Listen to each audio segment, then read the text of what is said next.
বর্ষাকাল মানে বিকেলের দিকে সবারই একটুখানি মুখরোচক কিছু খেতে ইচ্ছে হয়। তো আজকে বানালাম দারুণ স্বাদের একটুখানি চিড়ে ভাজা।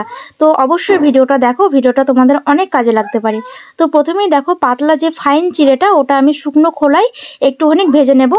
আর এদিকে মিক্সিতে আমি বেশ কিছুটা চিনি গুঁড়িয়ে নেব। তো অবশ্যই চিনিটা গুঁড়ো করে দিতে হবে, কারণ কি আমার চিনির দানাটা খুব মোটা মোটা, ওই কারণে। এরপরে চিড়েগুলো ভাজা হয়ে গেছে, এর মধ্যে বেশ কিছুটা কাঁচা বাদাম দিয়ে দিলাম ওই কড়াইতেই। তো এরপর বাদামগুলো একটুখানি শুকনো খোলায় টেলে নেব। তারপরে দিয়ে দেবো সাদা তেল। তো তেলটা দিয়ে বাদামগুলোকে একটু লাল লাল করে ভেজে নেব। তো বাদামগুলো অবশ্যই যেন ফুটে, না ফুটলে কিন্তু ভাজা হয় না, ভেতর দিয়ে কাঁচা থেকে যায়। তো বাদামগুলো এবার নামিয়ে নিলাম। এবারে এর মধ্যে দিয়ে দেবো শুকনো লঙ্কা। তো বেশ কিছুটা লঙ্কাও এর মধ্যে ভেজে নেব, শুকনো লঙ্কা। আর এই ভয়েস ওভারটা যখন আমি দিচ্ছি এখন হচ্ছে বিকেলবেলা। তো দেখো আমাদের বাড়ির যে টিয়া পাখিটা, ওই টিয়া পাখিটা ডাকছে নিজের নাম ধরে। ওর নাম হচ্ছে গুড্ডু, তাই ও খুব ডাকছে।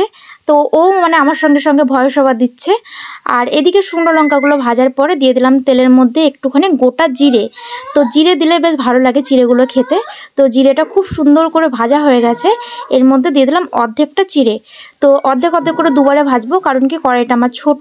তো চিড়েগুলো ভাজা হয়ে গেছে, এর মধ্যে দিয়ে দেবো সামান্য একটুখানি নুন। আর দিয়ে দেবো ওই যে গুঁড়ো করে রাখা চিনি। তো চিনি গুঁড়োটা অবশ্যই দেবো, তাহলে একটু কি ঝাল মিষ্টি সব রকম ফ্লেভার থাকবে, ভালো লাগবে খেতে। তো এবার চিড়েটাকে নুন আর চিনির সঙ্গে খুব সুন্দর করে মিশিয়ে নিলাম। এরপর নামিয়ে নিয়ে তারপরে দ্বিতীয় খোলা বসিয়ে দিলাম। দ্বিতীয় খোলা আমি একটুখানি কারি পাতা দিয়েছিলাম। তো কারি পাতা দিয়ে তার মধ্যে চিড়েগুলো দিয়ে দিলাম। আর অবশ্যই গোটা জিরে তো ফোড়নে দিয়েছি। এরপরে চিড়েগুলোকে একটুখানি মিশিয়ে নেব। তো প্রথমে এই যে শুকনো লঙ্কাগুলোকে একটুখানি হাতে করে ম্যাশ করে নেব, তাহলে বীজগুলো বেরিয়ে যাবে, মুখে পড়লে বেশ ভালো লাগে বীজগুলো। এরপরে দিয়ে দেবো ওই যে ভেজে রাখা চিড়ে। তো এই চিড়েটার মধ্যে এবার দিয়ে দেবো ভেজে রাখা বাদাম। তো এবার খুব সুন্দর করে নেড়ে চেড়ে মাখিয়ে নেব, তাহলেই বিকেলের মুখরোচক খাবার রেডি। তো তোমরা এভাবে অবশ্যই একবার বানিয়ে খেও, খুবই ভালো লাগে খেতে এভাবে চিড়ে ভাজা।